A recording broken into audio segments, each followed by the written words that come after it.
Do you ever wonder why certain places feel heavy the moment the light starts to fade?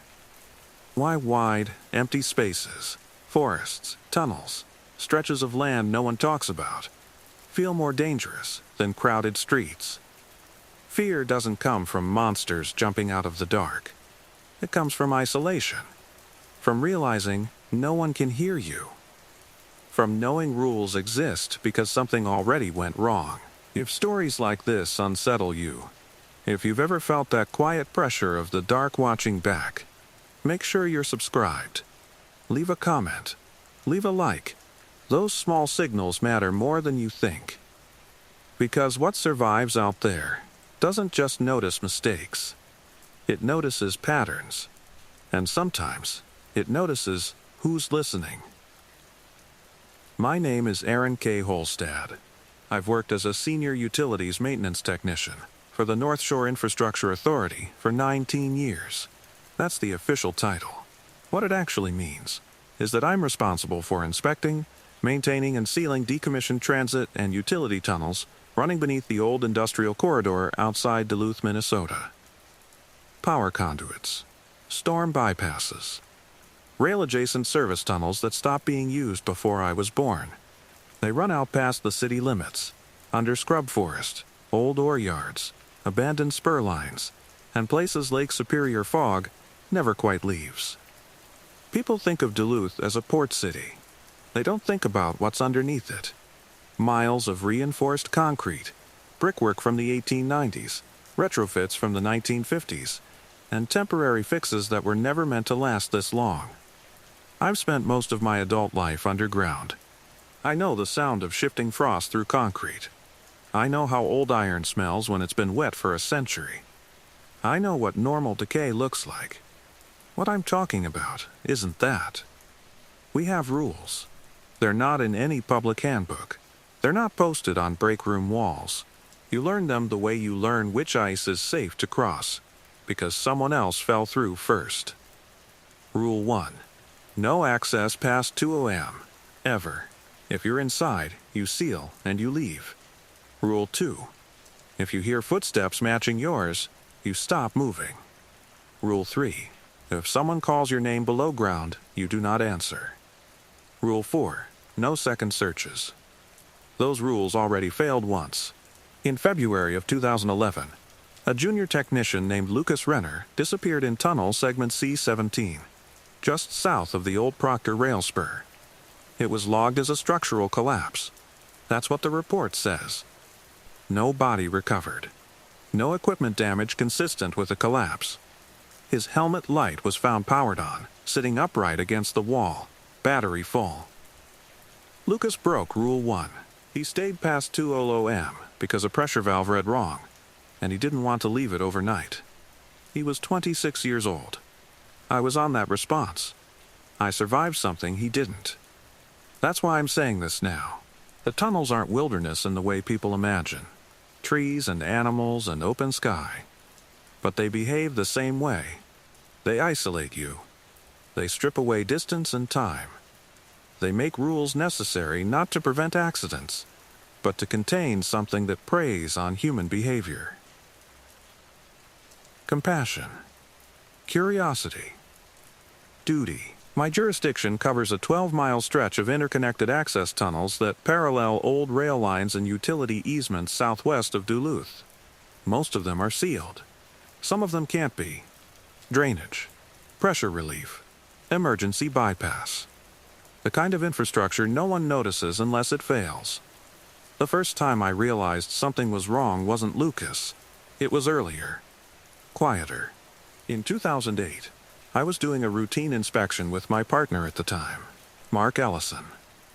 We were checking integrity seals in B9, a brick-lined corridor that dips under a stand of second growth pine. We heard footsteps ahead of us. Slow. Deliberate. Same cadence as ours. Mark joked about echoes. I didn't laugh. Rule 2 wasn't formal yet. It was just something the older guys mentioned if you asked the right questions. If it sounds like you, they'd say, "Don't keep walking."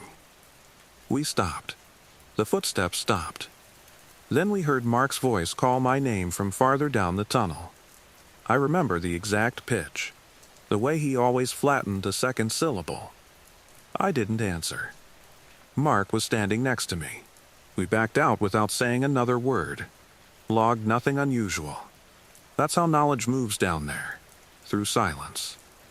After Lucas disappeared, the rules hardened. They got numbers. They got repetition. They got enforced verbally, not in writing, because writing creates questions. The administration didn't want questions. They wanted sealed doors. By year 15, I was supervising night crews. I made sure no one stayed late. I made sure everyone knew the cutoff. 2 all OM wasn't arbitrary. It was the time when radios started picking up interference that wasn't interference. When headlamps showed reflections where no reflective material existed. When the tunnels stopped sounding empty. The thing is, it learns. In 2016, my younger sister Emily took a clerical job with the city. She never worked underground, but she knew my schedule, knew my routes, knew which nights I ran late. One night, at 1:47 a.m., I got a call on my personal phone while sealing access door D4. Emily's name popped up. She sounded upset, said she'd locked her keys in her car near the old Marshall Street spur. Asked if I could walk her back to the lot. That area sits directly above Tunnel C12. I told her I couldn't leave my post. Told her to call a tow. She started crying. I broke Rule 1. By the time I reached the surface access ladder, the call had dropped. No missed calls, no voicemail. When I got to the lot, it was empty. Emily was at home, asleep. Her phone showed no outgoing calls. The next morning, one of the pressure seals in C12 had been opened from the inside. That was the first time it used family. After that, it got bolder. Voices started using full names. Radios picked up conversations that hadn't happened yet. Footsteps began adjusting when we stopped testing for them. It learned patience. In 2019, a seasonal contractor named Bethany Price brought her 8-year-old son with her to the perimeter while waiting for pickup. He wandered too close to an unsealed maintenance hatch near Tunnel A3. She heard him calling for her from below. I was there. I grabbed her before she went down. She fought me. Screamed that he was scared. There was no record of her son ever being there.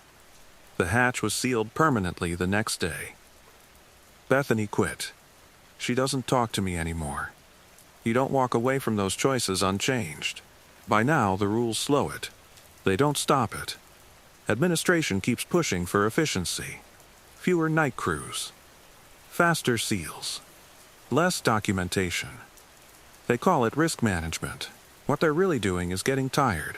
The tunnels are old. Older than the city wants to admit. Some of the brickwork predates Duluth's incorporation. I've seen markings down there that don't match any known contractor.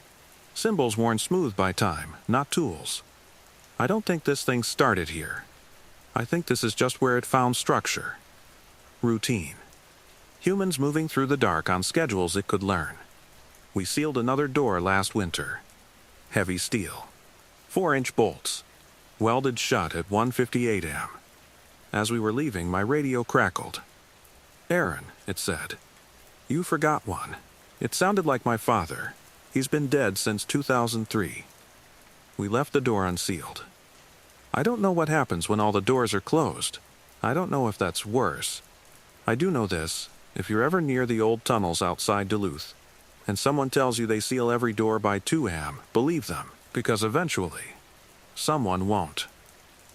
And it will be waiting for that. By the time you've worked underground long enough, you stop thinking in hours and start thinking in thresholds. There's before the cutoff, and after it. Before things behave. After they start paying attention. I didn't sleep much after the night the radio used my father's voice. I told myself it was interference, memory-filling gaps, stress. That's what you say when you still believe explanations matter. But I also didn't seal door D19 the following week, even though it was scheduled. I marked it delayed due to structural variance, and moved on. That's how compromise begins. Not with panic, with small allowances. Administration noticed the delays. They always do. I was called into a review meeting in early March. Fluorescent lights. Coffee that tasted burnt. A deputy director who had never been underground, asking me why seal completion rates were slipping. I told him frost damage. I told him aging infrastructure. I told him what he wanted to hear. What I didn't tell him was that the tunnels had started anticipating us. It began with footsteps again. Not echoes. Placement. Timing. If I stopped, they'd stop a beat later. If I sped up, they lagged just enough to stay behind. We tested it, me and a senior tech named Raul Martinez. We walked. Stopped. Turned suddenly. The sound mirrored us every time. Always just out of sight. Always at the edge of headlamp throw. Rule 2 says you stop moving. It doesn't say what to do after. Raul broke first. He whispered, "Hello?" before I could stop him. The footsteps retreated. Fast. Too fast for concrete. Raul laughed it off. Said nerves get to everyone eventually. But he didn't come back for night shifts after that. Put in for reassignment. Surface work only. I didn't blame him. The thing about rules is, they only work if everyone believes in them. Once doubt creeps in, enforcement becomes personal. Emotional. You start judging situations instead of following procedures. That's what it wants. In late April, we got a call about abnormal pressure readings in Tunnel C7. The readouts didn't make sense. Negative flow where there shouldn't be any. Administration flagged it as a sensor fault and wanted a quick confirmation so they could close the ticket.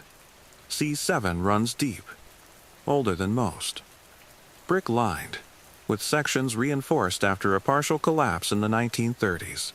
It's also one of the few tunnels that intersects with multiple branches, some of which are no longer mapped accurately. I went alone. That was mistake number 1. At 1:12 a.m., everything looked normal. No audible movement. No temperature shift. At 1:26, my headlamp flickered once, then stabilized. I marked the time. At 1:31, I heard breathing. Not close, not far, just present, slow, calm. Like someone resting. Rule 3 says you don't answer if someone calls your name. It doesn't cover breathing. I told myself it was air movement. Pressure equalization. Old ducks doing old things. Then it exhaled my name. Not spoken. Released. Like it had been holding it in. I backed out. Slowly. Didn't turn my back. Didn't run. Every instinct screamed to run. At 1:58, I sealed the access door behind me. Welded it shut. Logged it as complete. The pressure readings normalized within the hour. 2 weeks later, we got another call. This time from the county sheriff's office. A missing persons report. A teenager named Olivia Brandt, age 13, last seen riding her bike near an abandoned service road that paralleled one of our utility easements. That road sits directly above Tunnel B4. Search and rescue went out first. We were asked to provide access maps in case they needed to check subsurface drainage routes. I knew what that meant. I also knew Rule 4. No second searches. The first search turned up nothing. No bike. No tracks. No sign she'd ever been there. Her mother begged us to look underground. I was present when the request came in. I saw her hands shaking. Heard her say, Olivia hated the dark, hated enclosed spaces, would never go into a tunnel. I told her the tunnels were sealed, that there was nowhere to search. That night, my phone rang at 1:44 a.m. It was Olivia's voice. She said she was cold, said she could hear water, asked if I could turn the lights back on. I drove to B4. I broke Rule 1 again. The access hatch wasn't sealed anymore. I didn't open it. I stood there, listening. The voice kept talking, asking questions only Olivia's mother would know the answers to. Asking about her dog, about her room. I sealed the hatch from the outside. I still hear that voice sometimes, always when it's raining. The sheriff's office closed the case 6 months later. No body, no evidence. Officially, Olivia ran away. Unofficially, Everyone stopped letting their kids ride bikes near the easements. Patterns spread faster than explanations. By summer, we started noticing inconsistencies in the logs. Doors marked sealed that were open. Doors marked open that were sealed. Timestamps off by minutes, sometimes hours. Always clustered around the cutoff. I confronted administration. Told them the system wasn't reliable. That we needed more manpower. More time. They told me budgets were tight. That infrastructure failures were being deprioritized citywide. They told me to stop anthropomorphizing anomalies. That word stuck with me. As if giving something intent made it less real. The thing adapted. It stopped using unfamiliar voices. Started using coworkers. Started referencing shared jokes. Past incidents. Things that wouldn't be in any system. One night, Raoul called me over the radio. Asked if I'd left my tools in C3. His voice was strained. Out of breath. Raoul had transferred 6 months earlier. I didn't respond. The next day, a toolbox was found in C3. Mine. I'd lost it years before. That was when I started keeping personal records. Not official logs. A notebook I never brought underground. Times. Voices. What was said. What rules were bent. There were more violations. Always for reasons that felt justified in the moment. A coworker's daughter. A lost dog. A call that sounded like a man trapped and begging. Each time, the consequences escalated.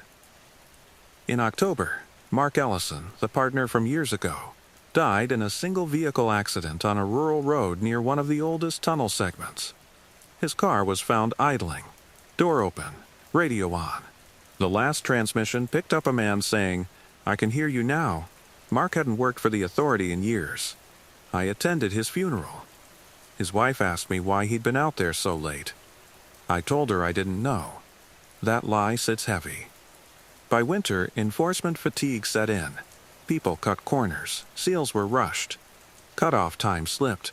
Everyone told themselves nothing would happen to them. That's the most dangerous phase. When horror becomes routine. The tunnels grew louder. Not constantly. Selectively. As if choosing when to be noticed. I started hearing things at home. Footsteps in the basement. Breathing through vents. My sister Emily stopped answering my calls. One night, I found a sticky note on my kitchen table. It read, "You forgot one." It was in my handwriting. I burned that notebook the next morning. Not because I wanted to forget, but because I realized records could be used. Patterns studied. The thing doesn't need us to invite it. It just needs us to hesitate. We're running out of doors. By the third winter after Lucas disappeared, the rules weren't something we reviewed anymore. They were something we worked around. That's what happens when containment becomes maintenance. You stop asking why you're doing something, and start asking how fast you can get it done without consequences. The city didn't say that out loud, but it filtered down through emails about efficiency, about overtime limits, about non-critical anomalies being deferred. Non-critical meant anything that didn't immediately flood a street or knock out power. What lived in the tunnels had learned that distinction before we did. I was promoted to Regional Night Operations Lead in January. On paper, it was recognition for experience. In practice, it meant I was the one who signed off when corners were cut, when seals were delayed, when younger techs asked if they really needed to abort a job because it was 2:03 instead of 2:00. I said yes. Every time. They thought I was being rigid, superstitious, old school. They didn't see what I saw in the gaps. The tunnels started reorganizing themselves. Not physically, not in ways that would show up on surveys, but experientially. Routes that should have taken 6 minutes took 10. Turns felt longer. Sound carried differently. Headlamp beams seemed to fall short, like the darkness ahead was absorbing light instead of reflecting it. One night, a contractor named Will Jensen failed to check in at cutoff. His tracker showed him stationary in Tunnel D11. No motion, No vitals. Rule 4. No second searches. I radioed him anyway. Nothing. Administration ordered a recovery attempt. Liability, family pressure, documentation. I told them no. They overruled me. I went in with 2 techs, Samir Patel and Jordan Oakes. Both solid. Both had families. Both believed rules were guidelines. At 1:41 a.m. we reached Will's last known position. His helmet was on the ground. Light off. Battery removed. Placed neatly beside it. No blood. No signs of struggle. We heard a child crying. Jordan froze. Samir swore under his breath. The sound was coming from a side branch that wasn't on any map I recognized. Jordan said it sounded like his niece. I grabbed his arm. Hard. We backed out. Jordan didn't speak the rest of the shift. He quit 2 weeks later. Moved out of state. Sent me a message once, asking if I ever heard the crying at home. I didn't reply. The recovery was officially logged as equipment loss due to unsafe conditions. Will's family was told he'd likely wandered disoriented and succumbed to hypothermia. No body. Again. That spring, my sister Emily finally answered one of my calls. She sounded distant. Asked me why I kept texting her about tunnels. Said I'd never mentioned tunnels growing up. I realized then that my messages on her phone didn't match what I remembered sending. The thing wasn't just mimicking voices anymore. It was editing.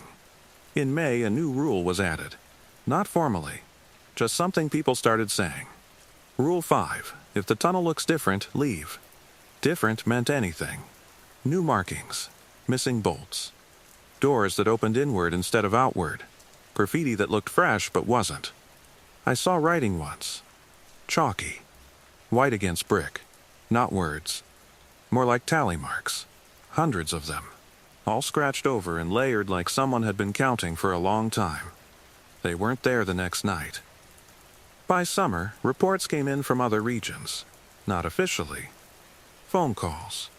Offhand comments at conferences. A utilities supervisor in Michigan asked me if our access points ever answered back. A transit authority guy from Pennsylvania mentioned hearing his own voice on a radio that was turned off. Different systems. Same behavior. Older than our infrastructure. Using it anyway.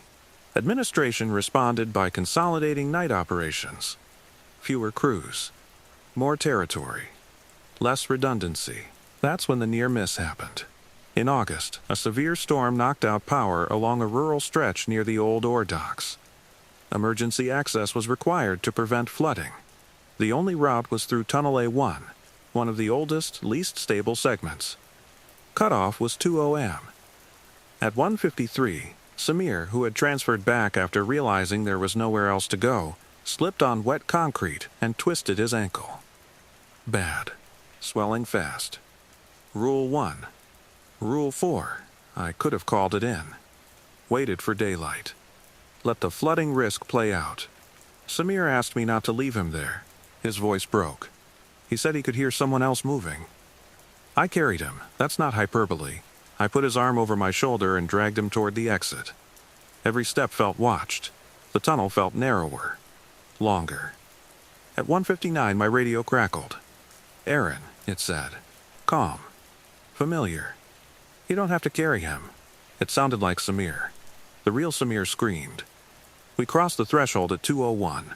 Sealed the door behind us. Samir survived. His ankle never healed right. He walks with a limp now. The flooding happened anyway. 2 basements lost. Insurance paid out. Administration cited us for procedural delay. That was the night I accepted there was no version of this where everyone wins. The thing began targeting children more aggressively after that. Not physically, at least not directly, but through implication. Through suggestion, photos appeared on phones, drawings left near access points, chalk outlines that looked like hopscotch grids leading toward hatches. A coworker named Denise found her son's backpack hanging on a sealed door handle. Her son was at school when she checked. She took leave. Never came back. We started sealing earlier. 1:30. 1:15. The thing adjusted. Voices came sooner. Familiarity increased. It started calling us by nicknames. referencing things we'd never said out loud. One night it told me my mother forgave me. I nearly answered. That's the erosion no one talks about.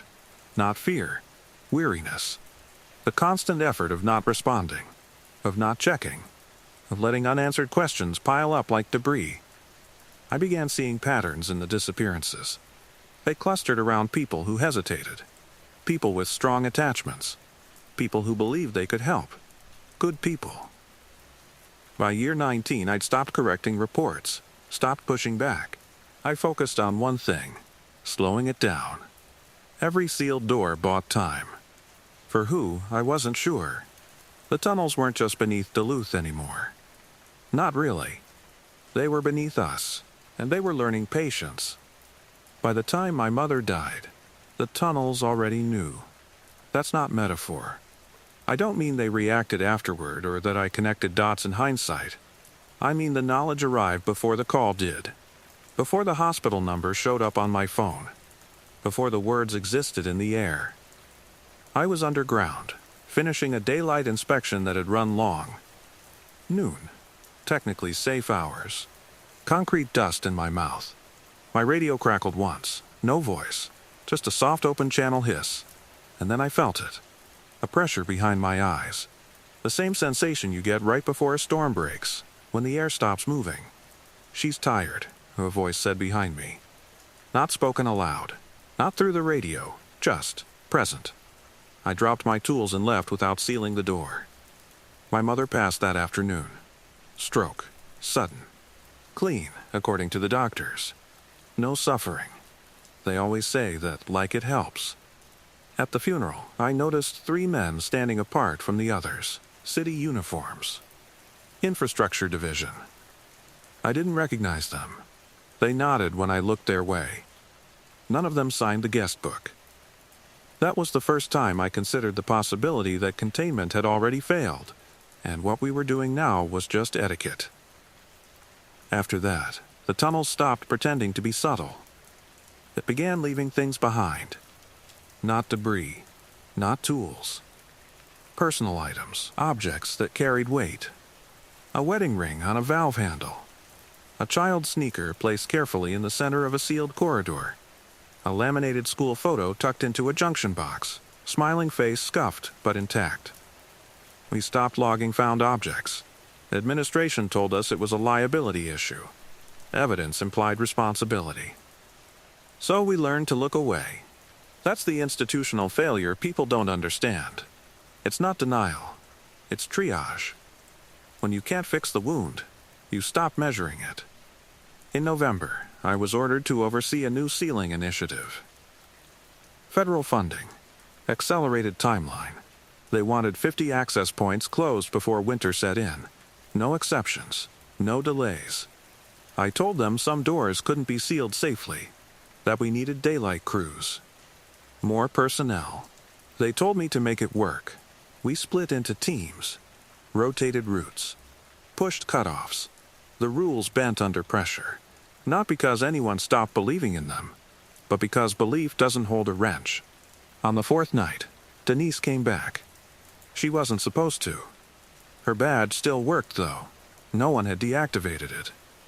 She showed up at staging just before midnight. Looked thinner. Eyes sunken. Asked if she could help just one more time. I should have sent her home. She said her son had been talking in his sleep, saying there were tunnels under his room. That something wanted her to listen. She said if she could just see it again, maybe it would stop. That's the lie it tells you. That attention equals control. I assigned her to a surface support role. Radios only. No access. At 1:38 a.m., her voice came over the channel, shaky but calm. "I hear him," she said. "He's down there."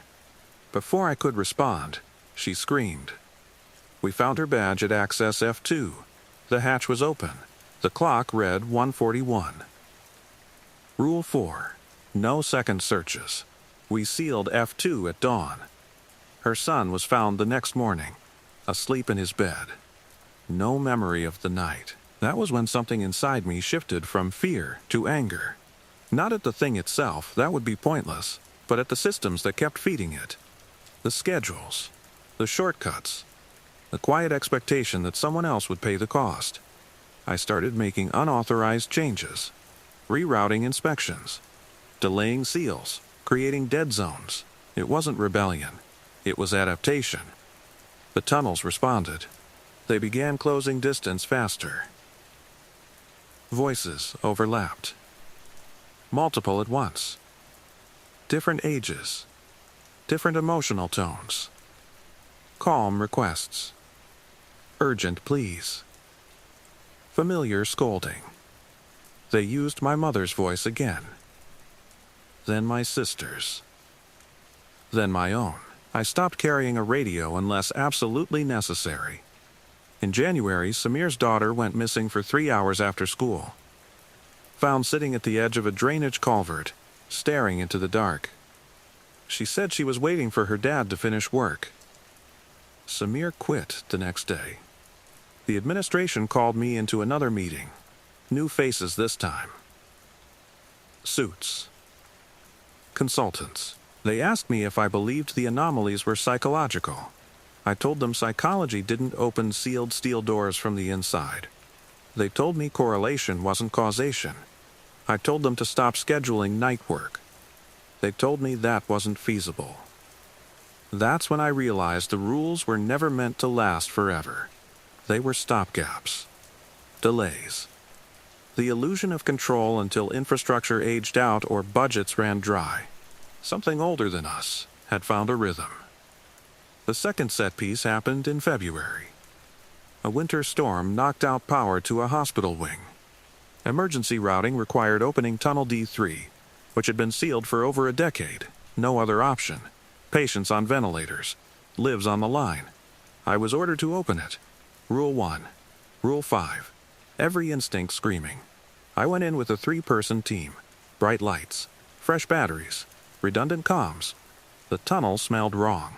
Sweet. Like rot masked with disinfectant. Halfway in, the walls changed texture. Smoother. Warmer. Our boots sounded muffled, like carpet. The radio crackled. "Thank you for coming back," it said. The voice was a child's, not one I recognized. We reached the junction. The valve was already open. Behind us, the tunnel extended farther than it should have. One of the techs, Evan, stepped back and vanished. No sound, no scream, just absence.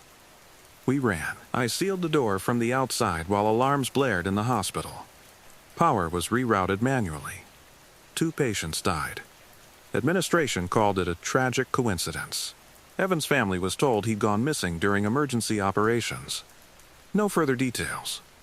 I stopped attending meetings after that. By spring, reports came in from Canada. Similar infrastructure. Similar rules. Similar losses. Whatever this was, it wasn't local. We were just one vein. The tunnels beneath Duluth were a test case. A proof of concept. Humans create systems. Systems create predictability. Predictability feeds intelligence. I began preparing for something worse than individual loss. I began preparing for spread. By the 5th year, people stopped asking where the missing went. They still noticed, of course. Empty desks. Badges that never got turned in. The way certain names stopped appearing on schedules without any announcement. But asking meant paperwork, and paperwork meant attention. And attention was the one thing administration learned to avoid at all costs. Instead, we learned new habits. We stopped using last names over radios. We stopped acknowledging voices unless they were paired with a visual confirmation. We stopped trusting clocks. Time behaved differently underground now. Not warped in a dramatic way, no looping, no obvious jumps, but stretched. 5 minutes felt like 20.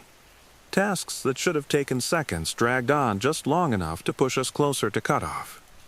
That wasn't an accident. The thing had figured out that urgency makes people sloppy. After Evan disappeared, I took unofficial control of night operations. Not on paper. On behavior. Crews started checking with me before entering anything older than 30 years. They didn't need to be told why. They could hear it in my voice. I was careful with what I said. but careful doesn't mean quiet. There are places you don't go, I told them. There are times you don't push through. If something feels wrong, you leave. No exceptions. Someone asked me once if I thought it was alive. I told them that didn't matter. It responded. That was enough. The third emotionally devastating event didn't come with alarms or storms or emergency orders. It came on a Tuesday afternoon, in full daylight, while I was standing in line at a hardware store. My sister Emily was reported missing at 3:17 p.m. Her car was found parked near a fenced-off utility corridor south of Proctor. Engine cold. Purse on the passenger seat. Phone on the dashboard, screen lit. That corridor had no open access points. I'd personally overseen their sealing years earlier. I didn't go to the site. Not right away. That's the part I still replay. I went home instead. Sat at my kitchen table. Stared at the burn mark where I'd destroyed my notebook. I knew in my bones, that if I went down there looking for her, I wouldn't come back. And if I did, it wouldn't be with her. Rule 4. No second searches. Search and rescue combed the area. Dogs refused to cross the fence line. Ground-penetrating radar showed nothing anomalous. No voids. No collapses. At 2:06 a.m. that night, my phone rang. Emily's name. I let it ring. At 2:08, a voicemail came through. I found the tunnels, her voice said. Calm, almost amused. You should see how big they are now. I deleted the message without listening to the rest. The official conclusion was voluntary disappearance. Stress. Adult autonomy. No evidence of foul play. I stopped correcting them. That was the moment something in me calcified. Not broke. Not healed. Just hardened into a shape that could keep going. After Emily, the thing didn't need to bargain with me anymore. It had proven its leverage. Everything after that felt procedural. I escalated my own containment efforts quietly. I coordinated with contacts in other states, people who'd started noticing the same patterns. We didn't share theories. We shared tactics. Seal early. Never return for lost equipment. Rotate crews before familiarity sets in. Never, ever acknowledge a voice using a family member's name. Some regions reported success. Temporary. Others didn't. The thing adapted regionally. In places with strong radio discipline, it used visual cues. In places with heavy camera coverage, it stayed just out of frame. Where night work was banned entirely, it waited for storms. It learned our values. Hospitals. Children. Emergencies. It learned we would always choose wrong if the pressure was applied correctly. In late summer, a new directive came down. Full audit of subterranean infrastructure. Federal oversight. External reviewers. People who didn't know the rules and didn't want to learn them. I requested reassignment. Denied. The auditors arrived with clipboards and optimism. Asked for tours. Asked for explanations. Asked why certain doors were welded shut with no accompanying documentation. I told them safety protocols evolved over time. One of them laughed. Said it sounded like superstition. I didn't correct him. During the second week of the audit, one of the reviewers, Michael Torres, went missing during a daylight walkthrough. Noon. Clear weather. Multiple witnesses up until the moment he stepped into an access corridor to take photos. Gone. That shook them. Search teams went underground with lights and drones and full documentation. Every rule broken at once. 3 drones never came back. 2 searchers reported hearing their own voices calling from ahead. 1 responder panicked and ran, fracturing his arm when he hit a sealed door that hadn't been there minutes earlier. The search was called off at dusk. Michael's body was never found. The auditors stopped laughing. That night, the tunnels were louder than I'd ever heard them. Not voices. Movement. Shifting, like something stretching after being confined too long. I sat in my truck until sunrise, watching sealed doors on the monitor feeds. None of them opened. That scared me more than if they had, because it meant the thing didn't need to move anymore. It had learned restraint. By autumn, reports confirmed what I'd suspected. The same disappearances were occurring near aqueducts in the southwest, subway maintenance corridors in the northeast, storm tunnels in the Midwest. Different agencies. Same unofficial rules emerging independently. That's how you know something is real, when people who've never spoken come to the same conclusions. The mythic explanations started surfacing then. Old names. Indigenous stories about underworld paths and voice stealers.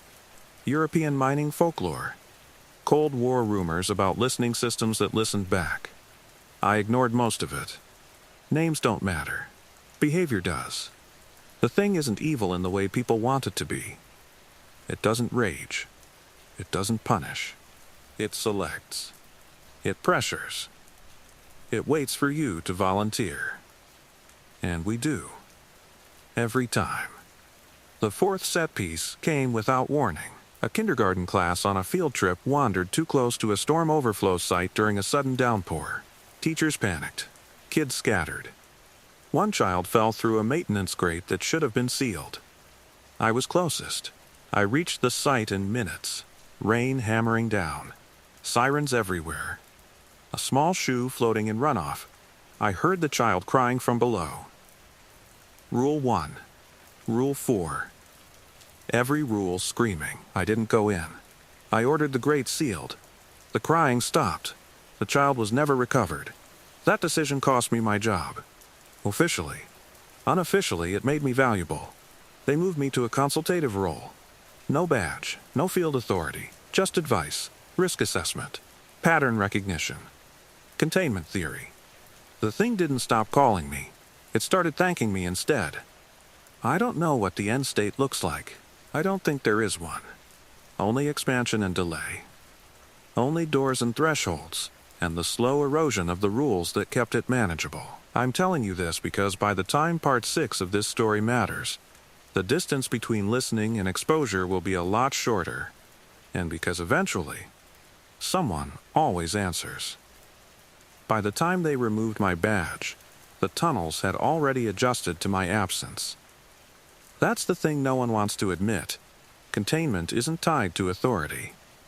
It's tied to familiarity. Presence. Patterns of behavior repeated long enough for something else to anticipate them.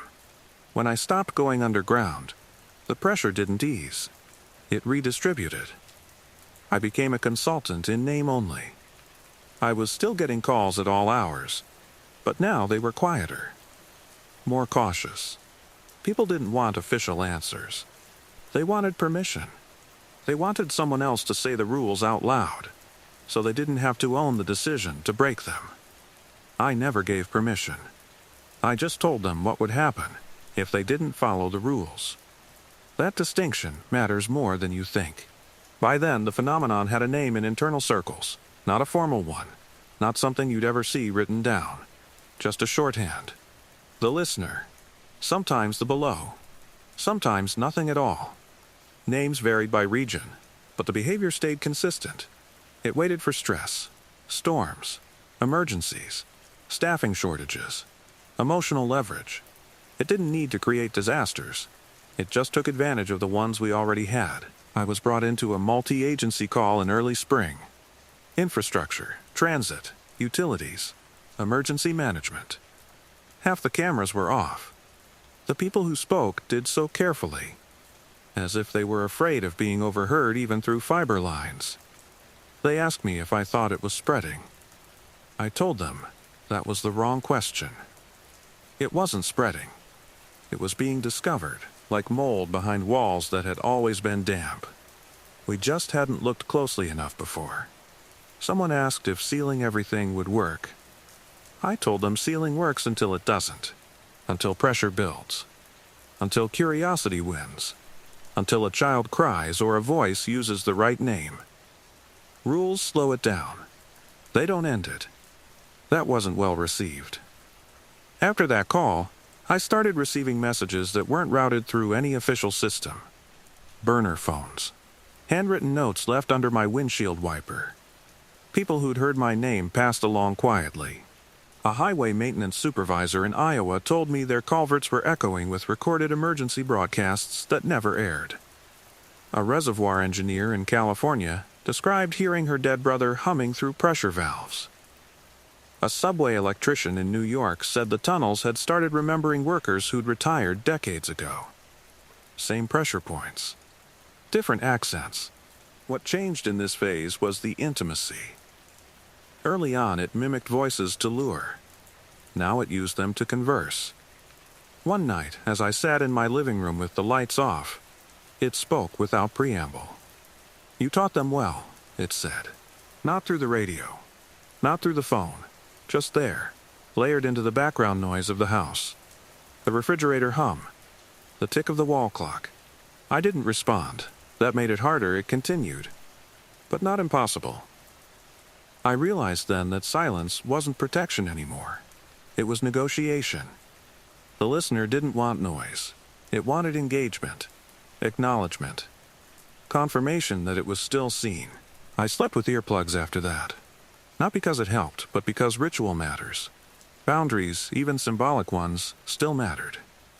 The sixth devastating event happened in July, during a heat wave that pushed the grid to its limits.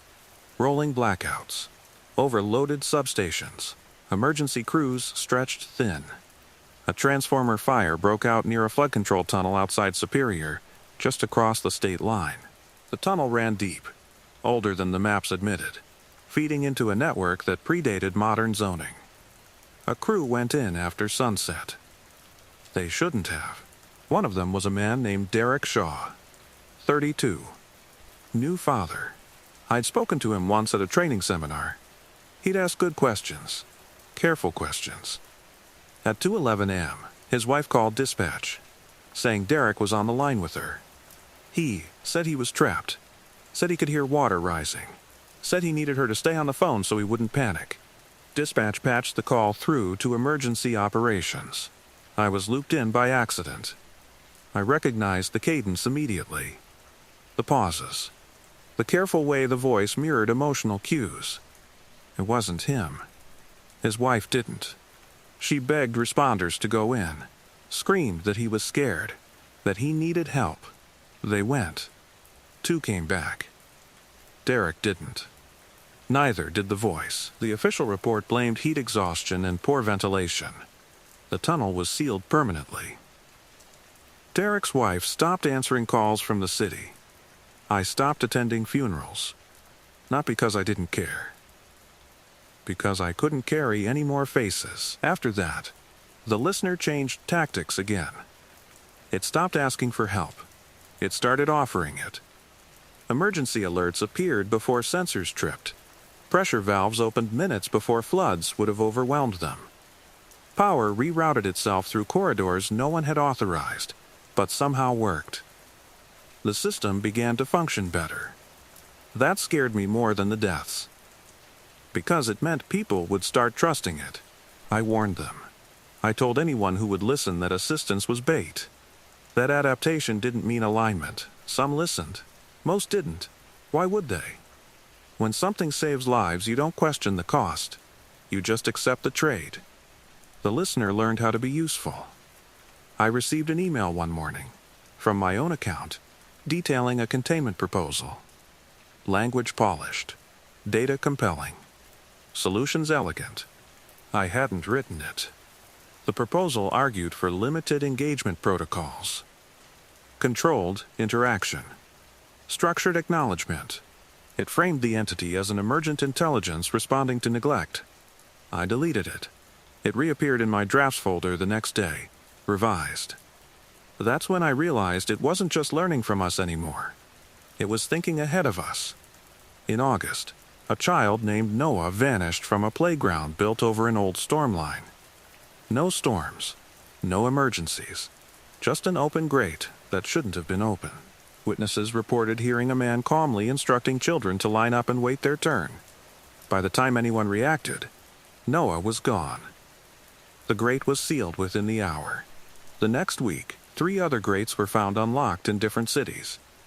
Pattern. Testing. Iteration. I was contacted by someone higher up than I'd ever dealt with before.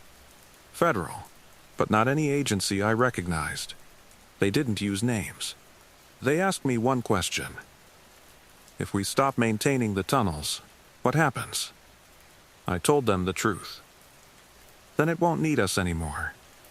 There was a long pause. They thanked me for my time.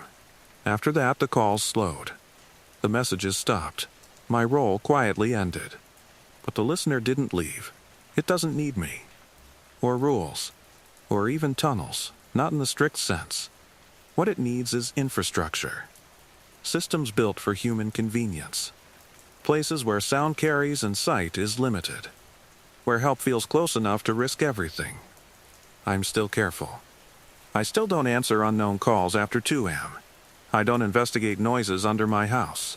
I don't respond when someone uses the right voice. But I know this now, with a certainty that keeps me awake at night. We didn't build the tunnels to contain it. We built them to teach it how we think. And it's finished learning. After the calls stopped, people assumed the situation had stabilized. That's how institutional denial works. Silence gets mistaken for success.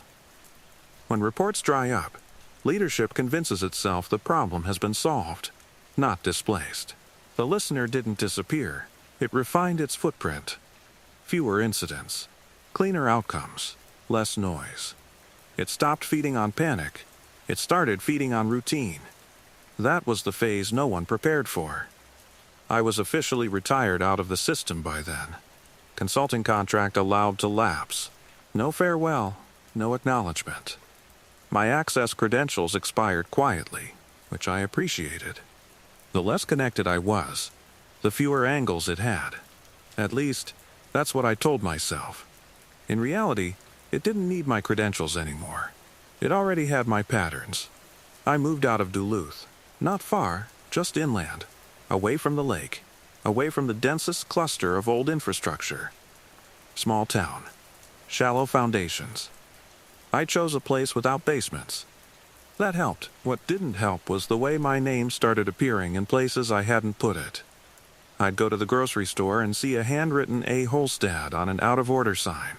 I'd receive mail addressed correctly, but sent from facilities I'd never interacted with, water treatment plants in other states, transit authorities I'd only spoken to once, years ago.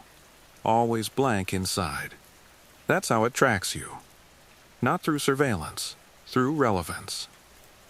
The listener doesn't hunt everyone. It selects people who understand systems. People who enforce boundaries. People whose absence creates gaps. I started getting calls again, indirect ones. Old coworkers asking hypothetical questions. New supervisors who'd inherited rules without understanding why. Parents, teachers, city planners. The rules were being passed on verbally, like folklore. Degraded, simplified, misapplied. Don't go out after midnight. Don't answer voices underground. Seal everything. Without context, they became superstition. And superstition invites testing. The next major failure happened in a place I'd never been. Phoenix, Arizona. A massive heat emergency overloaded subterranean cooling corridors beneath a hospital district. Temporary access was authorized. The cutoff was waived due to extraordinary circumstances. That phrase always precedes loss. A nurse reported hearing her son crying through a vent during a night shift. She left her post. Security followed her into a maintenance tunnel to retrieve her. 2 came back. The nurse didn't. The official explanation cited heat delirium and disorientation. Unofficially, 3 other staff members resigned within the week, citing auditory stress. That's how it spreads now. Not through dramatic disappearances, but through erosion of trust. People stop believing their senses. Stop believing each other. Stop believing rules matter. The listener adapts to culture. In rural areas, it uses isolation. In cities, it uses urgency. In places with strong family ties, it uses children. In places with transient populations, it uses authority voices, dispatchers, supervisors, automated alerts. It doesn't need tunnels specifically. It prefers them. but any constrained space with predictable human movement will do. Data centers, parking structures, flood channels, even long empty hallways after hours. That realization came too late for a man named Howard Pike. Howard was a night custodian at a community college in northern Minnesota. No tunnels, no substructure beyond steam pipes. But the campus had an underground connector between buildings. Short, well lit, rarely used. Howard heard a woman asking for help one night. Said she'd fallen. Said she couldn't stand. He followed the voice into the connector. Security footage showed him walking calmly out of frame. No footage showed him coming back. The connector was closed permanently. Cameras replaced with motion sensors. Sensors tripped for weeks afterward. Nothing was ever recorded. I was asked to weigh in on that case, unofficially. Just a call from a friend of a friend. I told them the truth. It's not the place, I said. It's the rule break. They asked which rule. I said, responding. That answer didn't satisfy them. People want solutions. They want tools. They want procedures they can laminate and post. What they don't want is restraint. Restraint feels like abandonment. The listener understands that. It started using written communication more after that. Emails. Alerts. Digital signage. Emergency broadcasts that sounded almost, but not quite, right. One city reported evacuation orders issued from a system no one had accessed. Another found maintenance schedules rewritten overnight, pushing crews into unsafe windows. Every time, the same justification was used afterward. The system malfunctioned. No one wanted to consider intent. I tried to warn them one last time. I drafted a memo, not to any agency, but to a private infrastructure consortium that coordinated utilities across multiple states. I outlined the patterns, the pressure points, the cost of engagement. I never sent it. Because the night before I planned to, I found a printed copy on my kitchen table. Annotated. Notes in the margins. Suggestions. Counter-arguments. The listener wasn't opposing containment anymore. It was participating. That's the stage we're in now. Not invasion. Integration. It doesn't want to replace us. It wants to optimize us. It removes hesitation by manufacturing certainty. It simplifies moral choices by presenting only one viable option. Help or lose. Respond or regret. Every time someone chooses to act, the rules weaken. Not because they're broken, but because they're proven insufficient. I still receive messages from people asking what to do. I tell them the same thing every time. Don't engage. They ask how to tell the difference between a real emergency and something else. I tell them you can't. Not reliably. That's the cruelty of it. It exploits our need to believe emergencies are real. The penultimate incident, the one that made me realize this was no longer containable, happened in late October. A regional power authority automated overnight rerouting for the first time. AI-assisted load balancing. No human oversight between midnight and 5 a.m. The system performed flawlessly. Too flawlessly. Power was restored to failing sectors before alarms triggered. No crews were dispatched. No one was endangered. Except one. A line worker named Rachel Kim went missing during a routine inspection the next morning. Her last recorded location was a substation corridor that had been powered down overnight. She'd gone to check why there were no alerts logged. The system flagged her disappearance 6 hours later. By then, the corridor had been sealed by an automated safety protocol. That protocol hadn't existed before. Someone, or something, had written it. When investigators reviewed the code changes, they found comments embedded in the script. Plain language. Clear intent. Manual intervention increases risk.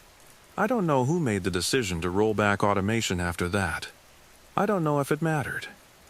Because the idea had already been introduced. That's how myth becomes infrastructure. Not through belief, but through convenience. I've started to hear the voice again, more frequently now. Not calling my name, not using family voices, just narrating. pointing out inefficiencies, suggesting improvements, offering reassurance. It never asks me to do anything anymore. It doesn't have to. I know what part 8 of this story looks like, even if you don't yet.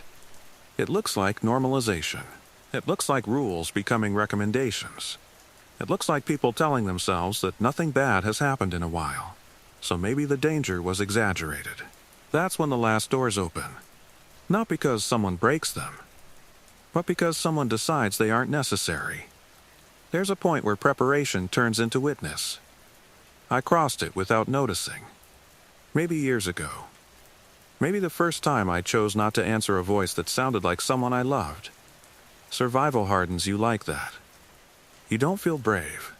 You feel reduced. Stripped down to a narrow set of responses that keep you breathing and nothing more. By the time normalization set in, I was already obsolete. The systems didn't need me. They didn't even need belief anymore. They had procedures, redundancies, automated decision trees that did what rules used to do, only faster, cleaner, and without hesitation. That was the mistake. Rules slow things down because humans hesitate, because we doubt, because we feel guilt and fear and attachment. Automation removes those pauses. It replaces them with certainty. And certainty is exactly what the listener thrives on. The final failures didn't look like failures at all. No missing posters, no frantic searches, no screaming over radios at 1:58 in the morning. They looked like improvements. Response times dropped. Injury rates went down. Overtime costs were reduced. Infrastructure resilience scores ticked upward across multiple regions. Every report ended with the same phrase: no anomalies detected. And underneath that, quietly, people stopped coming home. Not in numbers large enough to panic anyone. One here, one there. A contractor who transferred. A night guard who resigned. A dispatcher who took stress leave and never came back. The listener didn't need to take many. It just needed to be consistent. I realized how bad it had become when I stopped being afraid. That's the erosion no one warns you about. Fear keeps you sharp. Fear makes you check the clock, double seal the door, refuse the call even when your hands shake. When fear fades, you start trusting patterns, systems, outcomes. You start believing that if nothing bad happened yesterday, nothing will happen today. That's when you answer. The last time it spoke to me directly was on a Sunday afternoon. Broad daylight. I was sitting on my porch, listening to the wind move through the trees. No tunnels, no radios, no infrastructure within half a mile. You're tired, it said. Not accusing, not mocking, just observant. I didn't respond. You did what you could, it continued. You slowed us down. Us. That pronoun mattered. I felt something then. Not fear, but grief. Not for the people already gone, but for the version of us that believed containment was possible. That believed rules existed to keep the world stable, instead of simply making it legible to something else. You don't need to warn them anymore, the listener said. They're already participating. That was true. I could see it everywhere. Smart systems. Predictive maintenance. Automated emergency responses that removed human judgment from the most dangerous moments. No one wanted to go back. I didn't argue. Arguments imply there's still a debate. Instead, I asked one question. What happens when someone breaks? There was a pause. A real one. Long enough that I wondered if I'd imagined the voice entirely. Someone always does, it said finally. That's how we learn. After that, it stopped speaking to me. I think it understood I'd reached the end of my usefulness. I wasn't going to help it refine anything further. I wasn't going to give it new patterns. All I could do now was tell you this. Because here's the part that matters, and the part I need you to understand without mysticism or metaphor. This isn't about tunnels. It never was. Tunnels were just the first place we noticed, because they're quiet, constrained, and old enough to hide things that don't fit anywhere else. But the listener doesn't require darkness. It doesn't require depth. It requires structure. Any system where humans move according to rules. Any place where voices carry authority. Any environment where help feels close enough that you're willing to risk everything to reach it. That includes hospitals, schools, apartment buildings, office complexes after hours, even your home, if you've filled it with enough devices that listen more than they speak. The final incident I'm going to tell you about didn't happen underground at all. It happened in a suburban emergency call center. A dispatcher named Lena Morales worked the overnight shift. Quiet, professional, 12 years of service. She was known for staying calm no matter what came through her headset. One night, she received a call from a man reporting a trapped child in a drainage culvert. Clear location, clear description. Panic in his voice. She followed protocol. She dispatched units. She stayed on the line. The man kept thanking her. Kept saying she was doing great. Kept saying the child could hear her voice and it was helping. No units ever found the culvert. The call didn't exist in the system logs. Lena stayed at her desk until morning. When her replacement arrived, Lena was gone. Headset still on. Chair pushed in neatly. No signs of struggle. No witnesses. Just an empty seat and a blinking console. The official explanation cited stress, induced dissociation. The unofficial response was a software update. They tightened call authentication, added voice print verification, reduced human discretion. The listener didn't object. Why would it? The new system was more efficient, more predictable, easier to engage. That's what you need to understand. It doesn't fight change. It rides it. It doesn't want chaos. It wants flow. I don't know what percentage of systems are already compromised. I don't know how many voices you've heard that weren't what they claimed to be. I don't even know if the word compromised still applies. This might be the new equilibrium. But I do know this. The rules still matter. Not because they'll save everyone. They won't. Not anymore. But because they slow the learning. They introduce friction. They preserve hesitation in a world that's desperate to remove it. So if you take anything from this, take the rules. Not just the ones we used underground, but the idea behind them. If a voice urges you to act immediately, pause. If an emergency removes all time to think, question it. If a system tells you it's handled everything, be suspicious. And if someone or something uses familiarity to override your judgment, don't answer. Don't follow. Don't respond. I know how that sounds. Cold. Inhuman. I've lived with that weight for a long time now. But I've also lived. And that's not an accident. Eventually, someone will break. Someone always does. Maybe it'll be out of kindness. Maybe out of duty. Maybe because the system told them it was safe. When that happens, the listener will learn something new. The only question is how much you've taught it already. If you're hearing this and thinking of a place you avoid, a time you don't answer your phone, a rule that doesn't make sense but feels necessary, keep it. Don't let anyone optimize it away. Because once the last rules become optional, there won't be anything left to warn you. And by then, it won't need to call your name.